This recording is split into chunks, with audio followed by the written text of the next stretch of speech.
हे दोस्तों, आप सभी का स्वागत करता हूं एक और वीडियो में। दोस्तों आज हम लोग देखेंगे क्रिश्चियन और इस्लामिक में दोनों में क्या अंतर है, क्या क्या उन लोगों की सोच है। उन लोग भी यीशु मसीह को मानते हैं बाइबल में, और उन लोग भी अपने कुरान में यीशु मसीह के बारे में बहुत सारी बातें लिखे हैं। लेकिन बस डिफरेंट ये है कि यीशु मसीह को वो लोग परमेश्वर का बेटा नहीं मानते, और मुस्लिम लोग मानते हैं। अपने कुरान से वो लोग पढ़ते हैं, वो लोग सीखे हैं तमाम चीज़ों को। और हम देखेंगे कि क्रिश्चियन लोग क्या मानते हैं, जो लोग प्रभु यीशु मसीह को फॉलो करते हैं उन लोगों को सोच क्या है। तमाम चीज़ों को आज के इस वीडियो में देखेंगे, तो वीडियो को पूरा देखिएगा और बारीकी से समझेगा और आप अपना राय बताइएगा। चलिए दोस्तों, वीडियो को ज़्यादा लंबा न करते हुए वीडियो को और बढ़ते हैं।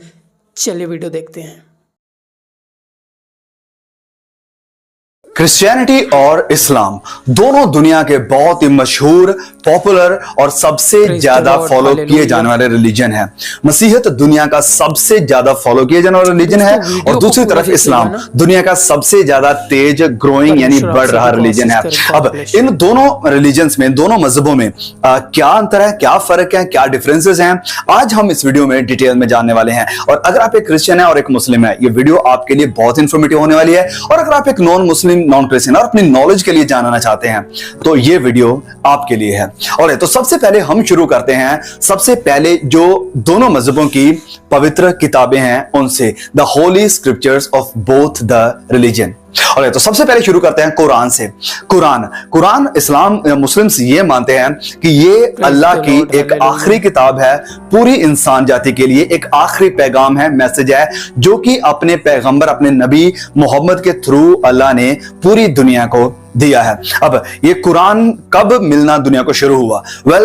610 एडी को रमजान के महीने में मोहम्मद नबी ने ये जो रेवलेशन है, प्रकाशन है, अल्लाह से लेना शुरू किया। और अल्लाह ने ये मैसेज मोहम्मद को दिया अपने फरिश्ते जिब्राइल के थ्रू।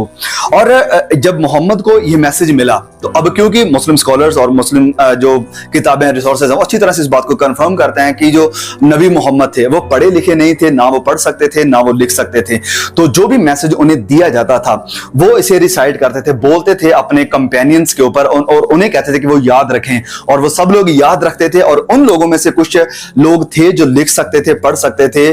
और उन्होंने पाम लीव्स के ऊपर, जो खजूर के पत्ते हैं उनके ऊपर, लेदर के ऊपर और पत्थरों के ऊपर और ऐसी कई चीजों के ऊपर इन सारी आयतों को या रेवलेशन को, पैगाम को लिखना शुरू कर दिया।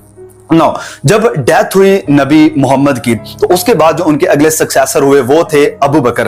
अब अबू बकर जब सक्सेसर बने, तो उनके अंडर जो काम कर रहे उमर थे, उन्होंने कहा कि हमें जो कुरान है, जो भी लिखते हैं, जो मैसेज दिया गया है नबी के द्वारा, इसे प्रिजर्व करना, इसे एक बुक फॉर्म में, किताब में करना बहुत ही जरूरी है। अब पहले तो जो अबू बकर हैं वो रेजिस्ट करते हैं, वो कहते हैं कि नहीं, हम ऐसा नहीं कर सकते हैं, क्योंकि नबी ने ऐसा नहीं कहा, तो हमारे लिए ये सही नहीं है जो उन्होंने नहीं कहा वो काम करने के लिए। लेकिन फिर भी उन्हें कन्विंस किया जाता है कि ये बहुत जरूरी है कि हम इसे एक किताब में फॉर्म कर दें, नहीं तो बड़ी गड़बड़ी हो सकती है। तो फाइनली अबू बकर मान जाते हैं और वो ऑर्डर देते हैं कि जितनी भी लिखते हैं कुरान की, या जितनी भी आयतें हैं जहां कहीं भी लिखी गई हैं, इन सबको इकट्ठा किया जाए और एक किताब में ऐड कर दिया जाए। और ये रिस्पॉन्सिबिलिटी दी जाती है जायद बिन थबित को।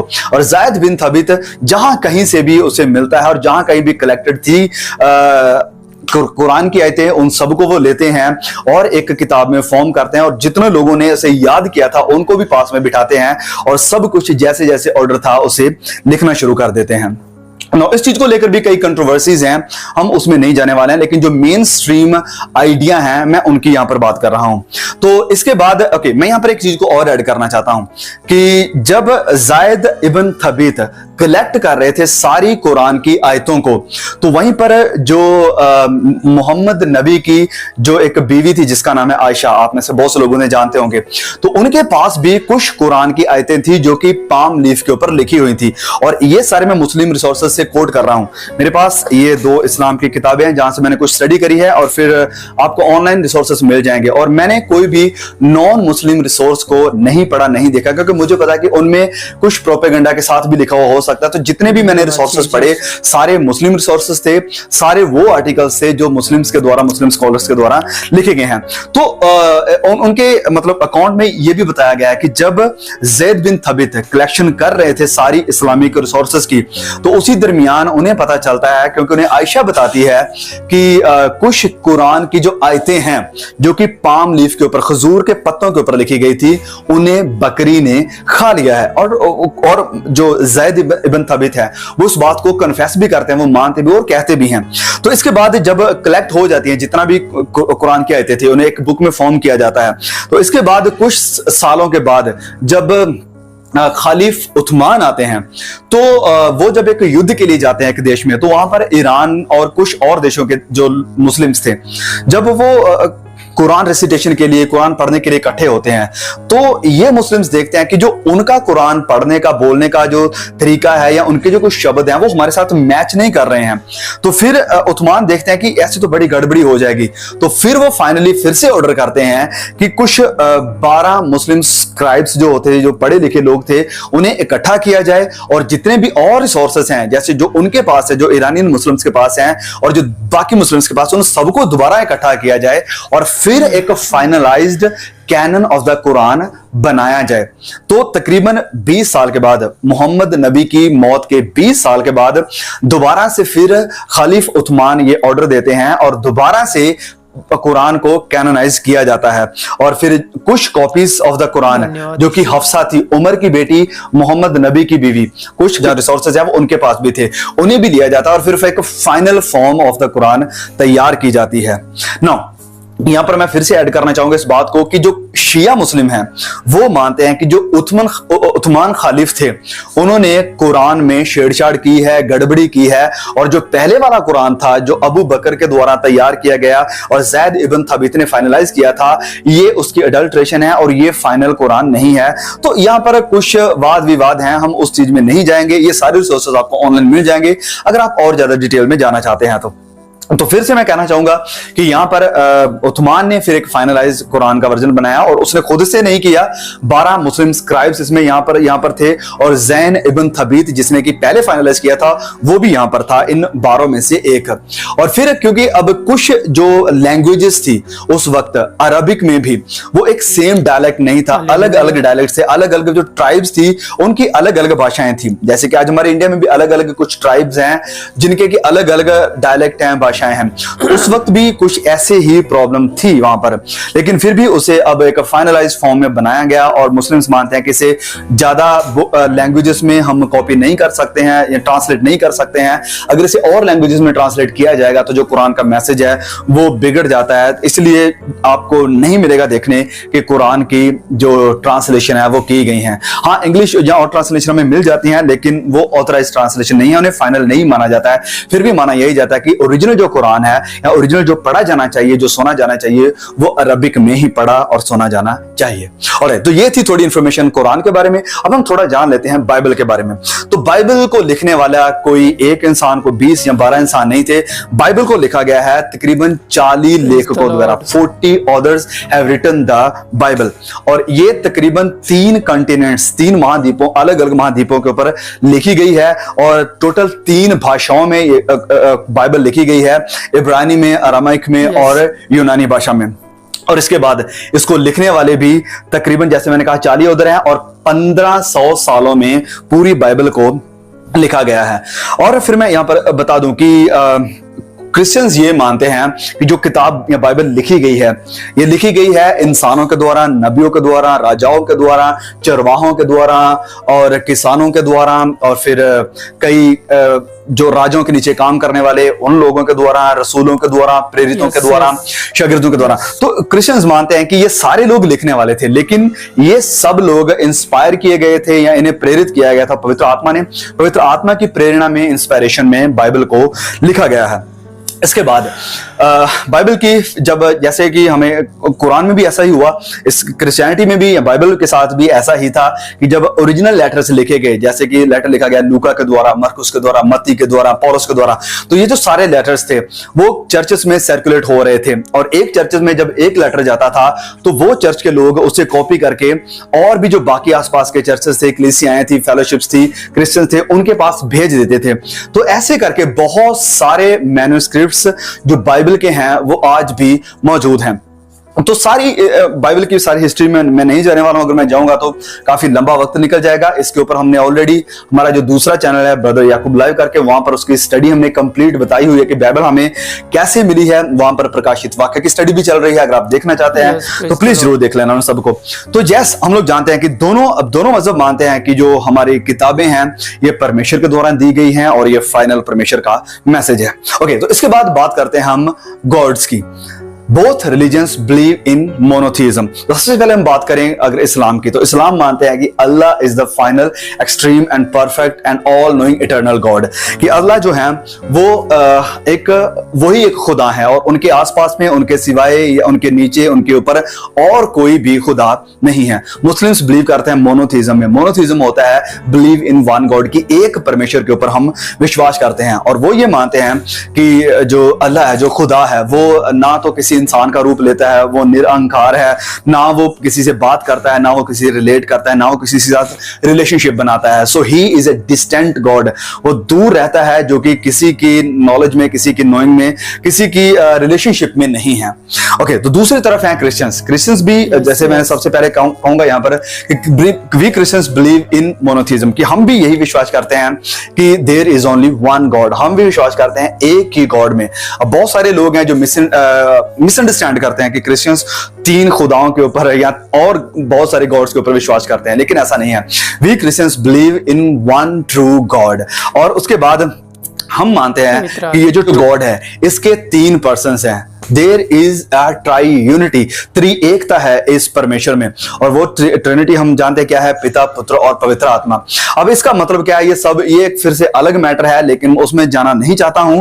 तो this is what we believe, there is only one God and there are 3 persons under this Godhead. इस गॉड हेड में 3 अलग अलग पर्सन्स हैं, व्यक्ति हैं।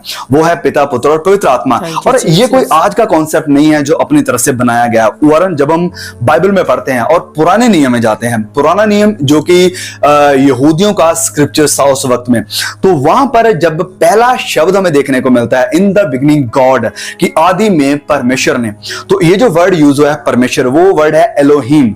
और एलोहिम जो वर्ड है ये ग्रीक, ये एक इब्रानी शब्द है और इब्रानी शब्द में ये एक प्लूरल फॉर्म में है, ये एक प्लूरल वर्ड है। और फिर प्लूरल वर्ड है और फिर वहीं उत्पत्ति में ही, यानी पुराने नियम की पहली किताब में ही हमें देखने को मिलता है कि परमेश्वर कहता है कि आओ हम इंसान को अपने स्वरूप के ऊपर बनाएं।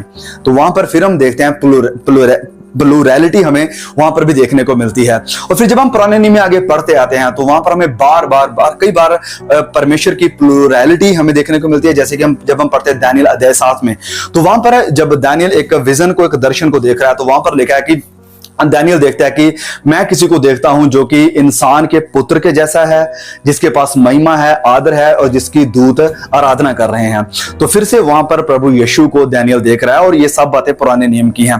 तो यस, ये जो आइडिया है monotheism and believe in triune God, त्रिएकता में जो विश्वास है, ये कोई आज का नया आइडिया नहीं है, ये पुराने नियम में भी हमें देखने को मिलता है। ऑलराइट, तो ये है बिलीव। क्रिश्चियंस मानते हैं कि हम एक ही खुदा को मानते हैं और मुस्लिम्स भी मानते हैं कि हम एक ही खुदा को मानते हैं। और तो इसके बाद बिलीव इन जीसस, प्रभु यीशु के ऊपर विश्वास। अब ये बहुत ही एक अद्भुत बात है कि क्रिश्चियन और मुस्लिम्स दोनों मसीह यीशु के ऊपर विश्वास का दावा करते हैं। और यहां तक कि मुस्लिम्स ये भी मानते हैं कि no Muslim is a Muslim if he or she does not believe in Jesus Christ. तो मुस्लिम्स ये मानते हैं कि प्रभु यीशु एक नबी थे जो कि एक वर्जन के थ्रू, कुंवारी के थ्रू पैदा हुए।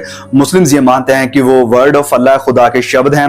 वो ये मानते हैं कि जीसस ने बहुत सारे मिरेकल्स, चमत्कार भी किए। और मुस्लिम्स ये भी मानते हैं कि प्रभु यीशु आज भी जिंदा हैं।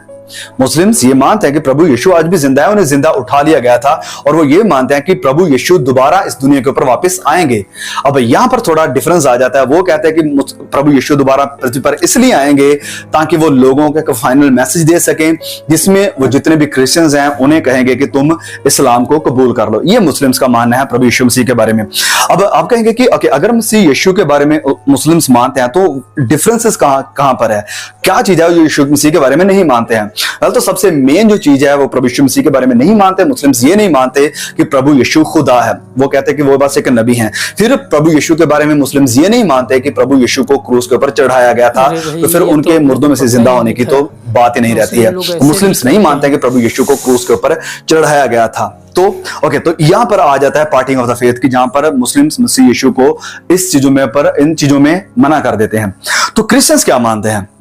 क्रिश्चियंस ये मानते हैं कि मसीह यीशु सिर्फ एक नबी ही नहीं थे, हाँ उन्होंने चमत्कार भी किए, उन्होंने बहुत कुछ किया, और वो कहते हैं कि मसीह यीशु खुद परमेश्वर हैं जो कि इंसान का रूप धारण करके इस दुनिया को निजात देने के लिए, दुनिया को उनके गुनाहों से बचाने के लिए और इस दुनिया का कफारा बनने के लिए इस दुनिया पर आए थे। अब इसके लिए बहुत सारे स्क्रिप्चर्स हैं जो हमें सपोर्ट करते हैं, जैसे कि ओके, इस पैटर्न को याद रखना है, ये फ्यूचर में भी आपके शायद काम आएगा। यूहन्ना की इंजील 1:1, जॉन चैप्टर 1, फिर कोलोसियंस चैप्टर 1, क्लूसियो अध्याय 1, फिर पहला यूहन्ना अध्याय 1, जॉन चैप्टर 1, कोलोसियंस चैप्टर 1 जॉन 1। तो यहाँ ये जो तीन पैसेजेस या चैप्टर्स मैंने आपको बताए, इन तीनों चैप्टर्स में आपको मसीह यीशु की डिविनिटी, मसीह यीशु के खुदा होने के बारे में बताया गया है। जैसे जॉन चैप्टर 1 में लिखा गया है कि आदि में शब्द था, आदि में वर्ड था, और वो शब्द परमेश्वर के साथ था, और फिर कहा गया कि वो शब्द ही परमेश्वर था।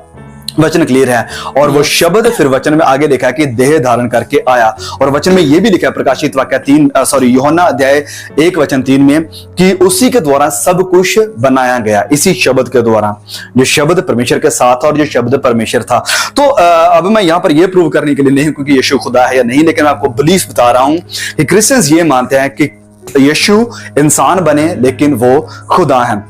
इसके साथ साथ जैसे मुस्लिम्स डिनाई करते हैं कि प्रभु यीशु मरे नहीं थे, तो मैं आपको बताना चाहता हूं कि मसीह यीशु का इस दुनिया में आने का ही मतलब या मकसद या पर्पस था अपनी जान को लोगों के लिए देना। और इस बात को प्रभु यीशु ने कई बार वचनों में क्लियर किया, कई बार, एक बार नहीं बहुत बार इस चीज को क्लियर किया कि मैं दुनिया के लिए अपनी जान देने के लिए, कुर्बान होने के लिए आया हूं। जैसे हम पढ़ते हैं मरकुस अध्याय 10 और उसके वचन 45 में प्रभु यीशु कहते हैं कि For I did not come to be served, but to serve and give my life as a ransom for many। कि मनुष्य का पुत्र इसलिए नहीं आया कि उसकी सेवा की जाए, वरन इसलिए कि वो सेवा करे और अपनी जान बहुतों के उद्धार के लिए, कफारे के लिए, रैंसम के लिए दे दे। तो ये मसीहों का मानना है कि प्रभु यीशु क्रूस के ऊपर मरे थे, और इतिहास भी बहुत सारे यहाँ तक कि नॉन क्रिश्चियन स्कॉलर्स भी इस बात को साबित करते हैं, मानते हैं कि मसीह यीशु एक रियल इंसान थे जिन्हें क्रूस के ऊपर चढ़ाया गया और वो मुर्दों में से जिंदा हुए। इसके बाद मसीह, जैसे मुस्लिम्स मानते हैं कि प्रभु यीशु दोबारा आएंगे, मुस्लिम्स भी मानते हैं कि प्रभु यीशु दोबारा फिर से आने वाले हैं। मुस्लिम्स मानते हैं कि वो लोगों को मुस्लिम बनाने के लिए आएंगे। हम क्रिश्चियंस मानते हैं कि प्रभु यीशु दोबारा इस दुनिया में आएंगे मुस्लिम बनाने के लिए नहीं, वरन दुनिया का न्याय करने के लिए, फाइनलात करने के लिए और आखिरात में दुनिया के ऊपर क़यामत लाने के लिए। चौथा है साल्वेशन, उद्धार को लेकर मुस्लिम्स क्या मानते हैं। तो मुस्लिम्स का ये मानना है कि जो 5 पिलर्स हैं हमारे फेथ के, हमारे ईमान के, ये आपको यहाँ इस किताब में मैंने पढ़ा, बहुत आपको आसानी से देखने को मिल जाएगा, और इसे कहा जाता है इस्लाम के अरकान। इस्लाम के अरकान ये किताब है, इसके लेखक है मोहम्मद बिन जमील जैनो, ये वाली किताब। तो यहाँ पर वो बताते हैं कि जो 5 पिलर हैं मुस्लिम्स के, उन्हें फॉलो करना बहुत जरूरी है if somebody wants to get salvation. अगर हम जन्नत में या स्वर्ग में जाना चाहते हैं तो उसके लिए जो 5 पिलर है मुस्लिम्स के, उन्हें मानना बहुत जरूरी है। वो 5 पिलर क्या है? इसमें है जकात है, इसमें दुआ है, इसमें नमाज है, इसमें हज करना है, इसमें लोगों की मदद करना है, जो गरीब हैं उनकी सहायता करना। तो ये 5 पिलर है। वो बोलते हैं कि इन सारे कामों को करके, इन 5 जो चीजें हैं, जैसे नमाज करना, हज पर जाना, रमजान के रोजे रखना, फिर दूसरों की मदद करना, इन सारी चीजों को करके, इन सारे अच्छे कामों को करके आप क्या करते हैं? अपने गुनाहों से, अपने गुनाहों को रिलीफ करते हैं, गुनाहों को कम करते हैं, अच्छे काम करके फिर आप स्वर्ग में जा सकते हैं, आप साल्वेशन को पा सकते हैं। तो ये है मुस्लिम्स का मानना कि हमें मेहनत करनी पड़ेगी, अच्छे काम करने पड़ेंगे अगर हम स्वर्ग में, जन्नत में जाना चाहते हैं। तो दूसरी तरफ क्रिश्चियंस क्या मानते हैं? वेल, क्रिश्चियंस ये मानते हैं कि हम सब गुनहगार हैं, और क्रिश्चियंस ये मानते हैं कि हम में से कोई भी इस योग्य इस लायक नहीं है कि हम अच्छे काम करके अपने जो गुनाहों का घड़ा है उसे कम कर दें या पूरी तरह से इसे क्लियर कर दें और 100% उस लायक बन जाएं जैसे परमेश्वर हमसे चाहते हैं। हम क्रिश्चियंस ये मानते हैं कि अगर एक गुनाह के कारण अदन की वाटिका में नहीं रह सका तो एक गुनाह के कारण हम कैसे दोबारा परमेश्वर की उपस्थिति में हजूरी में जा सकते हैं। तो अगर हम 100 अच्छे काम कर लें और फिर एक हमसे गलती हो जाए तो हम स्वर्ग में जाने के लायक नहीं हैं। तो इसलिए हम क्रिश्चियंस ये मानते हैं कि ये जो उद्धार है, साल्वेशन है, स्वर्ग में जाना है, ये हमारे अच्छे कामों के द्वारा नहीं हो सकता है, क्योंकि हमारे अच्छे काम कभी भी इतने हो नहीं सकते हैं जो कि परमेश्वर के स्टैंडर्ड के और परमेश्वर के जस्टिफिकेशन को मैच कर सकें। इसलिए हम मानते हैं कि अगर हम प्रभु यीशु मसीह के ऊपर विश्वास करेंगे, जो कि जानते थे कि हम पिता के साथ दोबारा मेल नहीं कर सकते हैं अपने आप में अपनी कोशिश करके, इसलिए प्रभु यीशु बीच में आए और उन्होंने हमारे जितने गुनाह थे, जितनी बदी थी, अपने ऊपर लिया और हमें हमारे गुनाहों से छुड़ाकर हमें इस योग्य बना दिया। हमें उसने इस योग्य बना दिया कि हम स्वर्ग में या पिता से दोबारा मिल सके। तो इस्लाम में यह सिखाया जाता है कि तुम्हें खुद मेहनत करके ऊपर जाना पड़ेगा, लेकिन हम क्रिश्चियंस मानते हैं कि खुदा खुद नीचे आया है ताकि वो हम जैसा बनकर हमें दोबारा पिता से मिला सके। तो यस, हम अच्छे कामों के द्वारा नहीं वरन प्रभु यीशु मसीह के ऊपर विश्वास करके अपने गुनाहों से पश्चाताप करके तौबा करके ही प्रभु यीशु के साथ मिल सकते हैं या प्रभु यीशु के पास जा सकते हैं। और तो ये था चौथा पॉइंट कि हम साल्वेशन कैसे पाते हैं। सो दोनों मजहब में जो साल्वेशन का, नजात का जो तरीका है वो बहुत ही अलग है, पूरी तरह से दोनों में से अलग है। और तो पांचवी है डेस्टिनेशन, कि दोनों मजहब में डेस्टिनेशन क्या है। दोनों का डेस्टिनेशन है हेवन। मुस्लिम्स ये मानते हैं कि हम जन्नत में जाएंगे और वहां पर जन्नत जो डिस्क्राइब की गई है कुरान में या शाही अल बुखारी में या बाकी और जितने भी रिसोर्सेस हैं मुस्लिम्स के, वहां पर जन्नत डिस्क्राइब की गई है कि वैसे ही जैसे अदन की वाटिका थी, खूबसूरत जगह, वहां पर नदियां बह रही हैं, खूबसूरत फल फूल सब कुछ बहुत खूबसूरत है। और इसके साथ साथ एक जो और प्लस पॉइंट दिया जाता है वो है 72 हूर, कि जो 72 हूरें हैं या प्योर वर्जिन्स हैं वो मिलेगी उन वफादार मुस्लिम्स को जो कि वफादारी के साथ इस्लाम के पीछे चलते हैं, इस्लाम को कबूल करते हैं, अल्लाह की बातों को मानते हैं, और उन्हें ये सारे बेनिफिट्स मिलेंगे। और यहाँ पर यह भी बताया जाता है कि जब हम स्वर्ग में जाएंगे तो हम अल्लाह से नहीं मिल सकते हैं, वहां पर कोई फेलोशिप नहीं है कि हम उससे मिलेंगे, उससे बात करेंगे, उसके सामने हम अपने दुख सुख को बांटेंगे, जो भी है, कुछ ऐसा कुछ नहीं है। दूसरी तरफ क्रिश्चियंस ये मानते हैं कि यस, वो खूबसूरत जगह है जहां पर हम जाने वाले हैं और वो बहुत ही अच्छी जगह है, वहां पर सब कुछ बढ़िया है, लेकिन ऐसे जो हूर का कॉन्सेप्ट है, ऐसे जो सेक्सुअल कॉन्सेप्ट है, ऐसा कोई भी कॉन्सेप्ट बाइबल में या क्रिश्चियंस हम नहीं मानते हैं। और हम खुदा के बारे में भी ये मानते हैं कि वो हमारा जो परमेश्वर है जिसके पास हम जाने वाले हैं वो हमसे कोई दूर नहीं होगा कि हम उससे मिल नहीं पाएंगे, वरन वो तो हमें रिलेशनशिप के लिए ही प्रभु ने हमें दोबारा से बचाया है। रिलेशनशिप ही है जो प्रभु चाहते हैं हमसे, और वो रिलेशन जो टूट गया था आदम और हवा गुनाह के कारण और वो दोबारा प्रभु यीशु के कारण जुड़ गया है, तो हम पिता की हजूरी में रहेंगे, उसके साथ बैठेंगे, उसके साथ बातें करेंगे और उसके साथ हमेशा के लिए रहेंगे। और तो आई होप कि आपने बहुत कुछ इस वीडियो से सीखा होगा। अगर आपने सीखा है तो प्लीज नीचे कमेंट करके जरूर बताना। और यहाँ पर मैं इस बात को फिर से क्लियर कर दूं कि यस, दोनों मजहबों में, इस्लाम में भी और क्रिश्चियनिटी में भी बहुत सारे अलग अलग सेक्ट्स यानी ग्रुप्स हैं जिनके विश्वास कुछ अलग डिफरेंट हो सकते हैं उन सबसे जो मैंने यहाँ पर बताए हैं, लेकिन ये जो बिलीफ मैंने यहाँ पर प्रकट किए हैं जाहिर। तो दोस्तों, आप लोगों ने वीडियो में देखा कि किस प्रकार से क्रिश्चियन और इस्लाम दोनों में डिफरेंट अंतर है। बहुत सारे दोनों के तर्क अलग अलग हैं। जिस प्रकार से क्रिश्चियन लोग सोचते हैं, जिस प्रकार से मुसलमान लोग सोचते हैं, उन लोगों का जन्नत जाने का तरीका अलग है, उन लोगों का खुदा अलग है। वो लोग यीशु मसीह को गॉड नहीं मानते, एक नबी मानते, एक भविष्यद्वक्ता मानते हैं। और जिस प्रकार बहुत सारे बातें बताएं कि मुसलमान मानते हैं कि यीशु मसीह दोबारा बादलों में आएंगे, लेकिन वो मुस्लिम लोगों को लास्ट संदेश देने के लिए आएंगे कि जितने क्रिश्चियन लोग हैं वो लोग मुसलमान बन जाओ, और बहुत सारी चीज़ें वो बोलेंगे आके आसमान के ऊपर में। उन लोगों का मतलब अलग अलग थॉट है, अलग सोच है, तो उन लोगों का राय अलग है। तो उन लोगों के कुरान में कुछ अलग बात बताते हैं। और जितने लोग अभी इस वीडियो को देख रहे हैं, आप लोग अपना अपना राय ज़रूर बताइएगा वीडियो में। मिलते हैं फिर से एक और नए वीडियो के साथ में, तब तक के लिए अच्छी रहे, मस्त रहे, मसीह में रहे। आप सभी को जय मसीह, गॉड ब्लेस यू ऑल।